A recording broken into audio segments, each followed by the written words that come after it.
Hello everyone, welcome to Catalyst YouTube channel. मेरा नाम है डॉक्टर समा शुक्ला और आज हमारे साथ हैं हेमलता अग्रवाल, जो कैटलिस्ट की ऑनलाइन स्टूडेंट रही हैं और इन्होंने जून 2022 में सीएसआई और जेआरएफ क्वालिफाई किया है विद ऑल इंडिया 151 रैंक।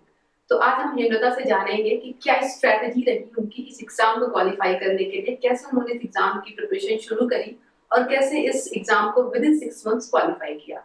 तो हेमलता, बहुत बहुत कॉन्ग्रेचुलेशन आपको। और आपसे हम जानना थैंक यू चाहेंगे मैम। कि एग्जैक्टली किस तरीके से आपने इस एग्जाम की प्रिपरेशन शुरू करी। अपने आप को थोड़ा सा इंट्रोड्यूस करिए। Sure ma'am. Hello everyone, I am Hemlata Agrawal. I have recently qualified my CSIR UGC JRF examination with an all India rank 151. Currently I am pursuing my masters in zoology from MDS University Ajmer. Okay. I started my preparation with my masters. During my second semester I had started my preparation with Catalyst Institute. That's very interesting कि हेमलता ने अभी अपना masters complete नहीं किया है। She is still in semester third semester. अभी इनको fourth same का एग्जाम देना है। तो ये बहुत ही Yes ma'am. इंटरेस्टिंग है कि एमएससी कंप्लीट होने से पहले हेमलता को जेआरएफ का सर्टिफिकेट मिल चुका है। हेमलता, एक सबसे पहला सवाल जो मैं आपसे पूछना चाहूंगी यहाँ पे वो ये है कि कब आपके दिमाग में आइडिया आया कि आपको इस एग्जाम की प्रिपरेशन शुरू करनी है? यस मैम, जब मैंने मास्टर्स ज्वाइन किया तभी से मेरे माइंड में एक टारगेट सेट था कि मुझे असिस्टेंट प्रोफेसर के लिए प्रेपरेशन करनी है और उसके राइट। लिए सीएसआईआर नेट जेआरएफ एग्जामिनेशन को क्वालिफाई करना जरूरी था।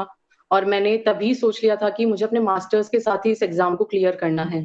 तो during my second semester I join catalyst institute and it really proved very beneficial for me. Right, right. कि मतलब कैसे पता चला आपको कि मतलब कैसे प्लानिंग आपने करी कि आपको ऑनलाइन प्लेटफॉर्म चूज करना है? फिर एग्जैक्टली आपको कैटलिस्ट इंस्टीट्यूट के बारे में कैसे पता चला? वो जर्नी क्या रही आपकी? Yes ma'am. किसका रिकमेंडेशन था? कैसे आपने सर्च करी? Yes, ma'am. The place where I live, there is no such coaching around here. So online coaching was the only option that was left for me. And I right, right. personally think it's a better and more convenient option. I had to manage both my college studies and my preparation together. So या I came to know about Catalyst from the internet. मतलब right, catalyst join करने से पहले मैंने भी advertisement basis पे एक बहुत बड़े प्लेटफॉर्म से क्लासेस ले लिए थे। और okay, ma'am I was literally fed up. मैंने 1 महीने के क्लासेस लिए थे और ओके। एक यूनिट के लिए 50 लेक्चर्स और उतने ही सारे पीडीएफ से उनको पढ़ना। I had almost given up at that time.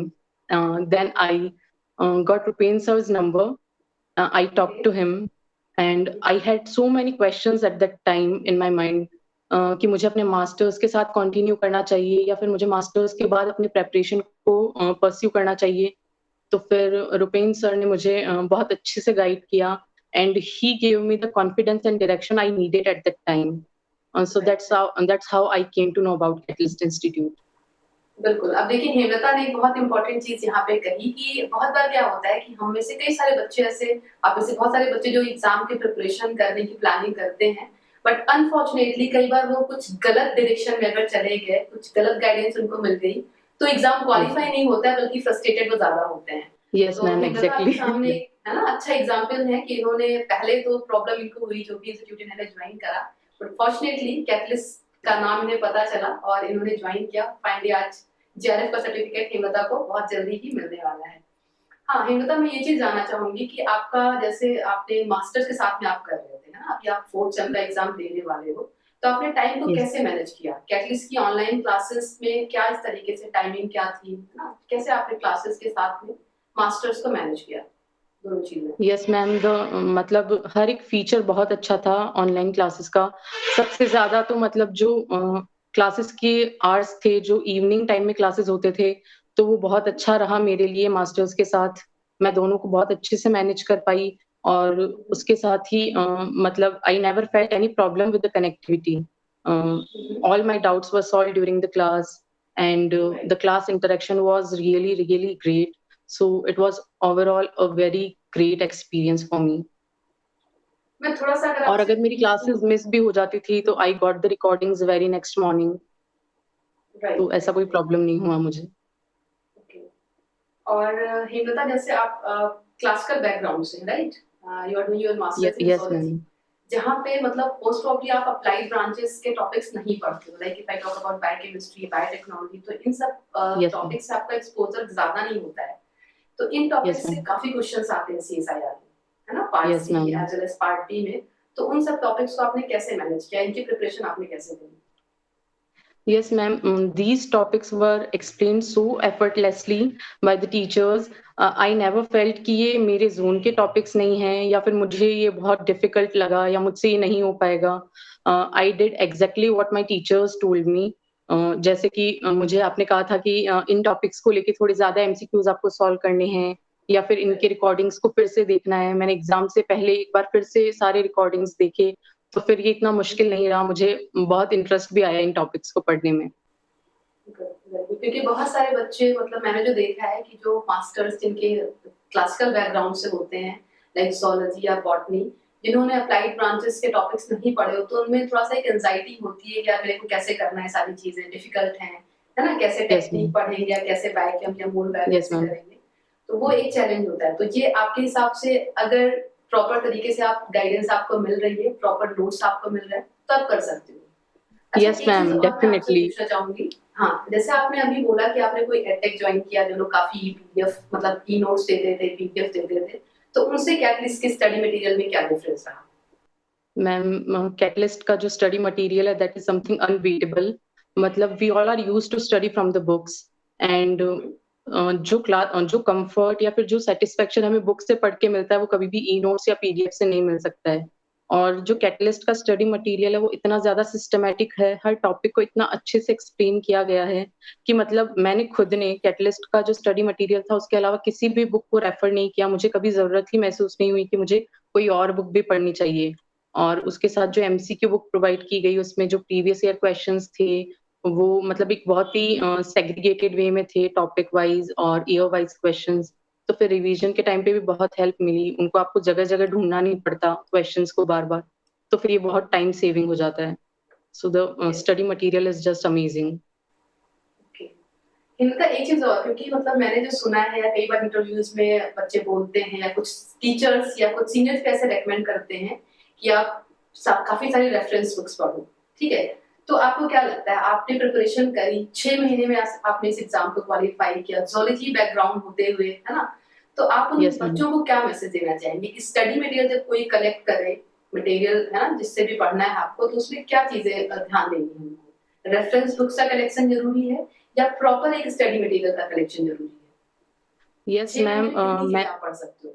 हाँ। हाँ मैम, मैंने खुद ने जब मतलब स्टडी मटेरियल को ढूँढना शुरू किया कि मुझे किससे पढ़ना चाहिए, तो मतलब मैंने भी बहुत सारे वीडियोज़ देखे, बहुत सारे एजुकेटर्स को ऐसा कहते सुना कि जैसे आपको बायोकेमिस्ट्री पढ़नी है तो आप लेनिंजर पढ़ो या वॉइट एंड वॉइट पढ़ो। वॉइट एंड और मैंने व्हाइट, जब स्क्वायर। मतलब ऐसी हाँ। बुक्स को देखा, तो मुझे लगा कि शायद 6 महीने में तो नहीं, 2-3 साल भी अगर मैं प्रिपरेशन करूँगी तो फिर ये पॉसिबल नहीं होगा।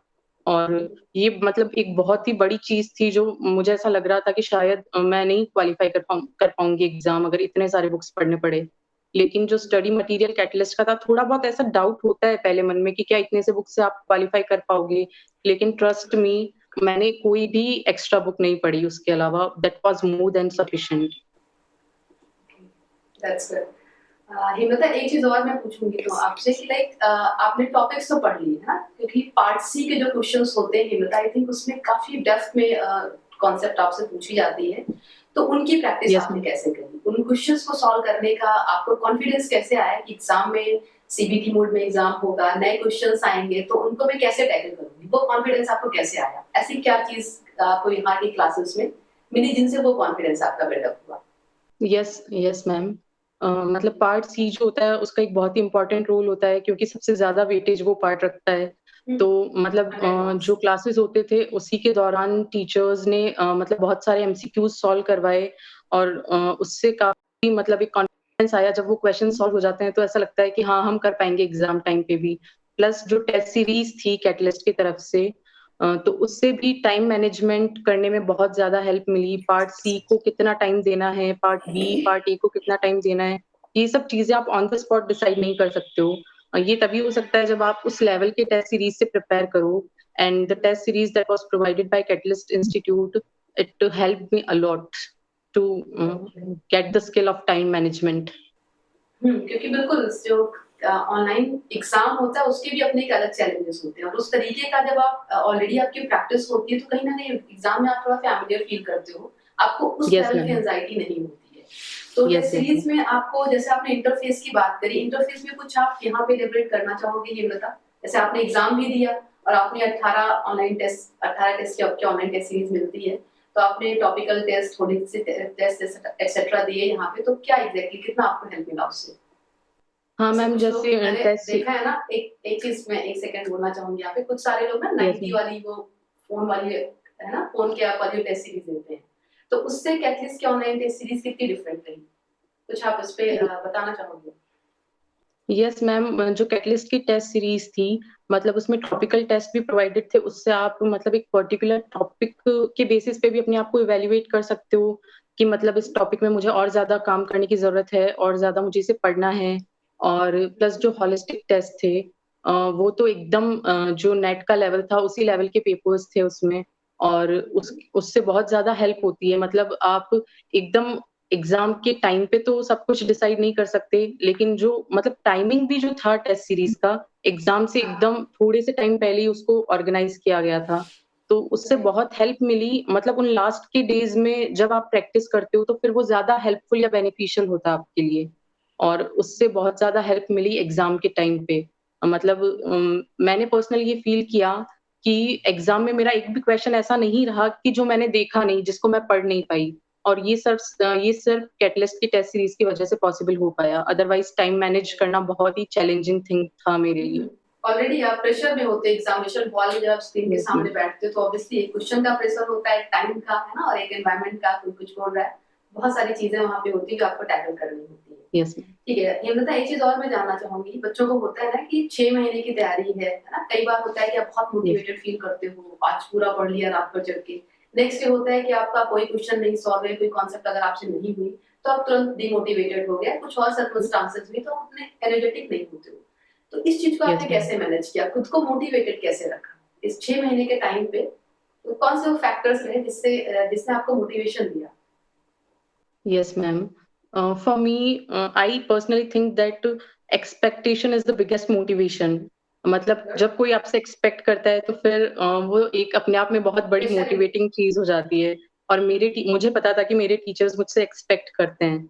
और राइट। मतलब क्लासेस के साथ-साथ जो गाइडेंस और सपोर्ट, मेंटल सपोर्ट जो कोचिंग ने प्रोवाइड किया, that was really, really helpful for me. मतलब हर 7 या 15 डेज़ के गैप पे जो जीमीट सेशंस रखे जाते थे, आप जो मोटिवेटिंग वर्ड्स बोलते थे उसमें, तो फिर उसकी वजह से बहुत ज़्यादा हेल्प मिली अपने आप को मोटिवेटेड रखने में। नहीं, ये चीज़, ये भी एक इम्पोर्टेंट फैक्टर होता है ना टेस्ट सीरीज़ का जो आपने बोला, क्योंकि टेस्ट सीरीज़ अगर हम नहीं लेते हैं, बच्चे जो भी प्रिपरेशन यस करते मैम। हो, तो वो सेल्फ इवैल्यूएट नहीं कर पाते हैं एग्ज़ैक्टली उनकी प्रिपरेशन किस लेवल पे है। और अगर यस, यस। आप पूरे 6 मंथ्स उस एनर्जी से प्रिपरेशन नहीं करते, तो भी आप उस पूरे सिलेबस को कवर नहीं कर पाते हैं, जो आपके एग्ज़ाम के क्वालीफाई करने के लिए इतनी रिक्वायरमेंट आपको होती है। एक यस चीज़ मैम। और मैं यहाँ पे आपसे पूछना चाहूँगी कि जैसे सिलेबस हीनता बहुत सारा होता है, जैसे हम लोगों ने हाँ। शुरू में भी डिस्कस किया कि रेफरेंस बुक्स कुछ लोग सोचते हैं पढ़ें, आपने फिलहाल कैटलिस्ट का स्टडी मटेरियल फॉलो किया, तो रिवीजन डिस्कशन आपने कैसे किया? इतने सारा कंटेंट आपके पास में था ना, इतनी सारी यूनिट्स आप पढ़ते हो, मॉलिक्यूलर बायोलॉजी है, सेल बायोलॉजी है, प्लांट फिजियोलॉजी में इतनी सारी इंफॉर्मेशन होती है, बायोकेमिस्ट्री है, यस। तो इसको आपने कैसे रिवाइज किया बिफोर एग्जाम? मैम, जो मतलब लास्ट के कुछ डेज़ होते हैं, उस टाइम पे एंग्ज़ायटी लेवल इतना ज़्यादा हाई होता है, मेंटल प्रेशर इतना होता है कि कभी हम खुद इतना मतलब कभी-कभी होता है कि हम इतना सिस्टमैटिकली सारी चीज़ें रिवाइज़ नहीं कर पाते हैं। लेकिन जो इंस्टीट्यूट की तरफ से ये टाइम टेबल या शेड्यूल प्रोवाइड किया गया था, वो बहुत ज़्यादा अच्छा था। मतलब उसमें सारी यूनिट्स को कौन से टाइम पे कौन-सी यूनिट प्रिपेयर करनी चाहिए, बहुत अच्छे से और सिस्टमैटिक वे में दिया गया था। और जो रिवीजन सेशंस हुए, उनमें जो टफ कॉन्सेप्ट्स थे, उनको फिर से रिवाइज़ भी करवा दिया गया। तो इससे मतलब रिवीजन करने में बहुत ज़्यादा हेल्प हुई। और ये जो रिवीजन सेशंस थे, they took my preparation to a different level. It right. Was my personal favourite part of the entire journey. Okay, बिल्कुल, क्योंकि देखिए पार्ट सी में जो क्वेश्चंस होते हैं, जैसे निमिता ने बोला, रिवीजन का बहुत इंपॉर्टेंट रोल हो जाता है यहाँ पे, क्योंकि स्पेशली पार्ट सी वाले जो क्वेश्चंस होते हैं, इवन पार्ट बी के जो मेमोरी बेस्ड क्वेश्चंस आते हैं, अगर आप टॉपिक कितने भी पढ़ लो, बट अगर आपने रिवीजन नहीं करके रखा है, तो आप ए बी का कॉम्बिनेशन या बी सी का कॉम्बिनेशन होना है, यस, वहाँ यस पे आप मैम। कंफ्यूज हो जाओगे। गुड होता है। एक चीज और आप बताओगे, जैसे अभी जो बच्चे प्रिपरेशन कर रहे हैं, जो मास्टर्स कर रहे हैं अभी, या जो प्लानिंग कर रहे हैं कि चलो सीसैट की एग्जाम की प्रिपरेशन करनी है, या जो यस एमएससी मैम। कर चुके हैं, आपको क्या यस लगता मैम। है क्या अप्रोप्रिएट टाइम होता है, किस टाइम पे किसी स्टूडेंट को प्रिपरेशन शुरू करनी चाहिए इस एग्जाम की? जैसे आप तो थर्ड सेम में हो, अभी फोर्थ सेम का एग्जाम यस। आपको देना है, फिर आपको सर्टिफिकेट मिल जाएगा, आपका टाइम नहीं वेस्ट होने वाला है। यस।